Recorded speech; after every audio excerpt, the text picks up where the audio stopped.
York সহ উত্তর আমেরিকায় উদযাপিত পবিত্র ঈদ উল আজহা। আর্সেনালের থিম পাঞ্জাবি পরে ঈদ জামাতে মেয়র মামদানি। যুক্তরাষ্ট্র ইরানের নতুন উত্তেজনায় বড় দরপতন এশিয়ার শেয়ার বাজারে। আন্তর্জাতিক বাজারে আবারও বাড়ছে জ্বালানি তেলের দাম। আমেরিকায় নতুন করে বেড়েছে বেকারত্ব ভাতার আবেদনের হার। চাকরি পাওয়ার ক্ষেত্রে কঠিন চ্যালেঞ্জের মুখে নতুন গ্রাজুয়েটরা। এবং আমেরিকায় বাড়ি কেনার সুদের হার বেড়ে 9 মাসে সর্বোচ্চ। কমেছে ঋণ আবেদনের হারও। আবাসন খাতের মন্দা দীর্ঘস্থায়ী হওয়ার শঙ্কা। উত্তর আমেরিকার রাজনীতি, অর্থনীতি, অভিবাসন ও আন্তর্জাতিক সম্পর্কের সর্বশেষ খবর নিয়ে আপনাদের জন্য আরটিভির বিশেষ পরিবেশনা আমেরিকান রাউন্ডআপ। আপনাদের সঙ্গে আছি আমি জেরিন অফি। যুক্তরাষ্ট্রের নিউ ইয়র্ক সহ উত্তর আমেরিকার উদযাপিত হয়েছে পবিত্র ঈদ উল আজহা। উৎসবের এই বিশেষ দিনে নিউ ইয়র্কের ব্রোঙ্কসে প্রবাসীদের সঙ্গে ঈদের জামাতে সামিল হন সিটি মেয়র জোহরান মামদানি এবং কংগ্রেসওম্যান আলেকজান্দ্রিয়ার ওকাসিও-কর্টেজ। আবহাওয়া ভালো থাকায় এবার বেশিরভাগ জায়গাতেই খোলা মাঠে ঈদের বড় বড় জামাত অনুষ্ঠিত হয়। প্রতিনিধিদের পাঠানো প্রতিবেদন বিস্তারিত জানাচ্ছেন আজহার স্বপ্নে। ত্যাগের মহিমায় নিউ ইয়র্ক জুড়ে ধর্মীয় ভাবগাম্ভীর্যে ঈদ পালন করেছেন সর্বস্তরের মুসলিম জনগোষ্ঠী। সকাল থেকে সিটির 5 বড় মসজিদ ও খোলা মাঠে ঈদের জামাত শুরু হয়। এবারের জামাতগুলোতে পুরুষদের পাশাপাশি বিপুল সংখ্যক নারী এবং নতুন প্রজন্মের শিশু কিশোরদের উপস্থিতিও ছিল চোখে পড়ার মতো। নিউ ইয়র্কের অন্যতম বৃহৎ ঈদের জামাত অনুষ্ঠিত হয় জামাইকার এডিসন স্কুল মাঠে। এদিকে ব্রঙ্কসের বাংলা বাজার জামে মসজিদের উদ্যোগে আয়োজিত বিশাল জামাতে অংশ নেন মার্কিন রাজনীতির 2 জনপ্রিয় মুখ মেয়র জোহরান মামদানি এবং কংগ্রেসওম্যান আলেকজান্দ্রিয়া ওকাসিও-কর্টেজ। তাদের উপস্থিতিতে বাংলাদেশি কমিউনিটিতে উৎসবের আমেজ আরও প্রাণবন্ত হয়ে ওঠে। তারা বাংলাদেশি প্রবাসীদের কঠোর পরিশ্রমের প্রশংসা করেন এবং সবাইকে ঈদের শুভেচ্ছা জানান।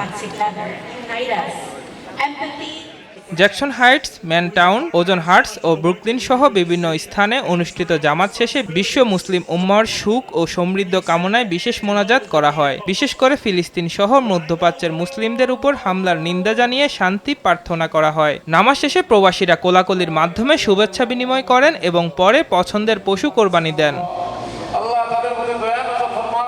পরিবার পরিজন থেকে দূরে থেকে কিছুটা কষ্ট বুকে চেপে হলেও প্রবাসীরা মেতে ওঠেন নানা গল্প, আড্ডা আর সুস্বাদু খাবার আয়োজনে। পারস্পরিক ভালোবাসা আর সহমর্মিতার প্রতিটি আয়োজন যেন রূপ নেয় প্রবাসের মাটিতে এক টুকরো বাংলাদেশে। আজহা স্বপ্নীল, আরটিভি। নিউ ইয়র্ক সিটির মুসলিম মেয়র জোহরান মামদানি এবার ঈদের জামাতে হাজির হন একদম ভিন্ন স্টাইলে। ইংলিশ ক্লাব আর্সেনালের থিমে বানানো পাঞ্জাবি পরে ব্রোঙ্কসে ঈদ উল আজহার নামাজ আদায় করেন তিনি। পরে বাংলাদেশি সহ বিভিন্ন কমিউনিটির মানুষের সঙ্গে ঈদের শুভেচ্ছা বিনিময় করেন। মামদানির সঙ্গে ছিলেন কংগ্রেস সদস্য আলেকজান্দ্রিয়া ওকাসিও-কর্টেজ। ঈদের সেই ছবি ও ভিডিও ইনস্টাগ্রামে পোস্ট করার পর মুহূর্তেই ভাইরাল হয়ে যায়। পোস্টে মামদানি বলেন, ঈদ উল আজহা মানুষকে ত্যাগ, সহমর্মিতা ও একে অপরের পাশে দাঁড়ানোর শিক্ষা দেয়। নিউ ইয়র্কের প্রথম মুসলিম মেয়র হিসেবে সবাইকে সঙ্গে নিয়ে কাজ করতে পারাকে তিনি বড় সম্মান বলে উল্লেখ করেন। যুক্তরাষ্ট্র ও ইরানের মধ্যে নতুন করে উত্তেজনা ছড়িয়ে পড়ায় বড় ধরনের পতন দেখা গেছে এশিয়ার শেয়ার বাজারে। দক্ষিণ কোরিয়া, হংকং এবং অস্ট্রেলিয়ার প্রধান সূচকগুলো দিনের শুরুতেই নিম্নমুখী অবস্থানে লেনদেন করে। অন্যদিকে মধ্যপ্রাচ্যের সংঘাত তীব্র হওয়ার শঙ্কায় আন্তর্জাতিক বাজারে আবারও বাড়তে শুরু করেছে জ্বালানি তেলের দাম। ব্রেন্ট ক্রুডের দাম ব্যারেল প্রতি বেড়ে $95 ওপরে উঠেছে। একই সঙ্গে যুক্তরাষ্ট্রের ওয়েস্ট টেক্সাস ইন্টারমিডিয়েট WTI তেলের দামও $91 ছাড়িয়েছে। যুক্তরাষ্ট্র ও ইরানের চলমান আলোচনা এবং যুদ্ধবিরতির ভবিষ্যৎ নিয়ে উদ্বেগের মধ্য দিয়ে যাচ্ছেন বিনিয়োগকারীরা। বিশেষ করে বিশ্ব বাণিজ্যের অন্যতম গুরুত্বপূর্ণ রুট হরমুজ প্রণালী এখনও বন্ধ থাকায় জ্বালানি সরবরাহ নিয়ে অনিশ্চয়তা আরও বেড়েছে। মধ্যপ্রাচ্যের চলমান অস্থির পরিস্থিতি দ্রুত স্বাভাবিক না হলে বিশ্ব অর্থনীতি ও শেয়ার বাজারে আরও চাপ তৈরি হওয়ার আশঙ্কা করছেন বিশ্লেষকরা।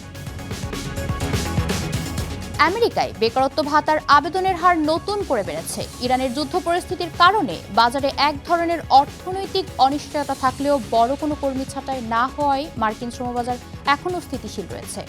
যুক্তরাষ্ট্রের শ্রম বিভাগের সর্বশেষ পরিসংখ্যান অনুযায়ী গত সপ্তাহে বেকারত্ব ভাতার জন্য নতুন আবেদনকারীর সংখ্যা 5,000 বেড়ে 2,15,000 দাঁড়িয়েছে। অর্থনীতিবিদরা বলছেন, প্রযুক্তির খাতে কৃত্রিম বুদ্ধিমত্তা বা এআই এর কারণে কিছু বড় ছাঁটাই হলেও সামগ্রিক অর্থনীতিতে গণছাঁটাইয়ের হার এখনও বেশ নিম্নমুখী। তবে হরমুজ প্রণালী বন্ধ থাকায় জ্বালানি তেল ও পণ্যের চড়া দাম নতুন কর্মী নিয়োগের গতিকে কিছুটা কমিয়ে দিয়েছে। ফলে সদ্য পাশ করা বিশ্ববিদ্যালয়ের গ্রাজুয়েটদের নতুন চাকরি পাওয়ার ক্ষেত্রে বেশ কঠিন চ্যালেঞ্জের মুখোমুখি হতে হচ্ছে। আমেরিকায় বাড়ি কেনার সুদের হার বেড়ে গত 9 মাসে সর্বোচ্চ স্তরে পৌঁছেছে।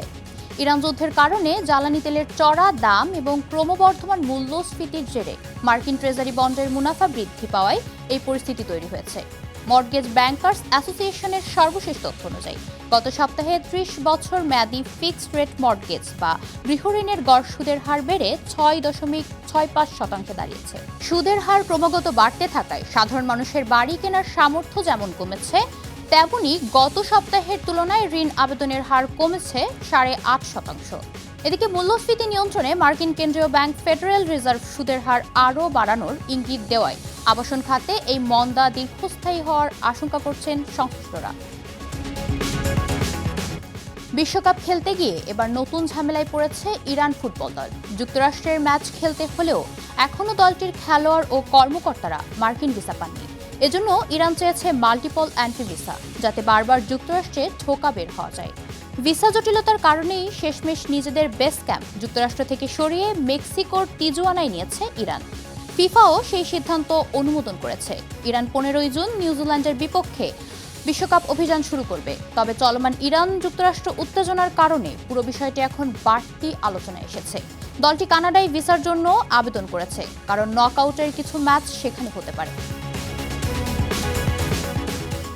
যুক্তরাষ্ট্রের ওয়াশিংটন স্টেটের লং ভিউ শহরের একটি পেপার মিলে ভয়াবহ রাসায়নিক ট্যাঙ্ক বিস্ফোরণে মৃতের সংখ্যা বেড়ে 2 জনে দাঁড়িয়েছে। এখনও নিখোঁজ রয়েছেন আরও 9 কর্মী। কর্মকর্তারা বলেছেন, এটি আধুনিক ওয়াশিংটনের সর্বশেষ বড় শিল্প দুর্ঘটনাগুলোর একটি হতে পারে।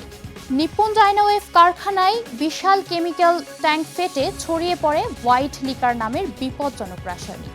এতে কারখানার ভেতরে ব্যাপক ক্ষয়ক্ষতি হয় এবং বহু কর্মী আহত হন।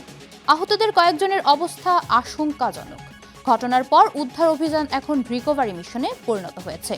দুর্ঘটনার কারণ খতিয়ে দেখতে তদন্ত শুরু করেছে যুক্তরাষ্ট্রের কেমিক্যাল সেফটি বোর্ড। এছাড়াও রাসায়নিক নদী ও ড্রেনেজ ছড়িয়ে পড়ায় পরিবেশ নিয়েও উদ্বেগ তৈরি হয়েছে। কপিরাইট আইন লঙ্ঘন করে অবৈধভাবে সংবাদ ব্যবহারের অভিযোগে এআই সার্চ ইঞ্জিন প্ল্যাটফর্ম পারপ্লেক্সিটির বিরুদ্ধে মামলা করেছে জনপ্রিয় মার্কিন গণমাধ্যম সিএনএন। স্থানীয় সময় বৃহস্পতিবার এই আইনি পদক্ষেপ নেওয়া হয়। সিএনএন এর এক বিবৃতিতে জানিয়েছে, কোটি কোটি ডলার মূল্যের পারপ্লেক্সিটি অন্য প্রতিষ্ঠানে তৈরি করা মৌলিক কন্টেন্ট চুরি করে নিজেদের প্রযুক্তিতে ব্যবহার করতে পারে না। মানুষের তৈরি করা মানসম্পন্ন সংবাদ বাণিজ্যিকভাবে ব্যবহার করতে হলে অবশ্যই এর সঠিক মূল্য পরিশোধ করতে হবে। এর আগে নিউ ইয়র্ক টাইমস রেডিও ও ডাও এজেন্সের বড় বড় প্রতিষ্ঠানেও পারপ্লেক্সিটির বিরুদ্ধে একই ধরনের চুরির মামলা করেছে। মূলত 2022 সালে চ্যাটজিপিটি আসার পর থেকেই কন্টেন্টের মালিকানা ও ক্ষতিপূরণ নিয়ে বিশ্বজুড়ে এআই প্রযুক্তির সাথে সংবাদ মাধ্যমগুলোর আইনি লড়াই তীব্র হচ্ছে। এই পর্যন্তই আমেরিকান রাউন্ড আপ। উত্তর আমেরিকার গুরুত্বপূর্ণ সব আপডেট পেতে আরটিভির সাথেই থাকুন। মতামত জানান আরটিভির সামাজিক যোগাযোগ মাধ্যমে। সবাই ভালো থাকুন।